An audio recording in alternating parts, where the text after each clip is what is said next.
Assalamualaikum warahmatullahi wabarakatuh. Perkenalkan, kami dari kelompok 3 atas nama Salmiati dan Anggraining Room. Di sini kami akan memaparkan materi tentang keterampilan komunikasi verbal dan non-verbal. Pertama, kita bahas terlebih dahulu tentang apa itu komunikasi. Secara umum, komunikasi adalah proses pertukaran pikiran atau penyampaian informasi dari si penyebar kepada si penerima, baik secara lisan maupun secara tertulis. Komunikasi ini sendiri terdapat dua jenis, yaitu komunikasi verbal dan komunikasi non-verbal. Pertama, komunikasi verbal.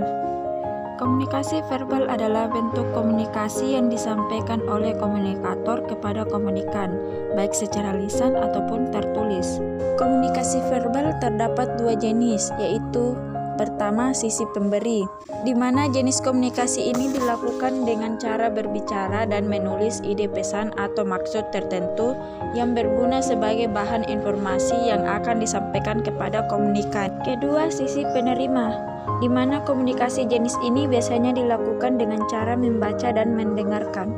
Terdapat 5 fungsi dari komunikasi verbal, yaitu pertama, penamaan, kedua, jalur interaksi dan transmisi informasi, ketiga, menonjolkan artikulasi dan intonasi, keempat, alat sosialisasi yang efektif, dan kelima, sebagai sarana pengembang bahasa. Contoh komunikasi verbal: pertama, surat menyurat, kedua, membaca koran, ketiga, berbicara melalui telepon, keempat, presentasi tugas di depan kelas kepada teman, kelima, membaca majalah, keenam, mendengarkan siaran radio, ketujuh, menonton televisi, dan lain sebagainya.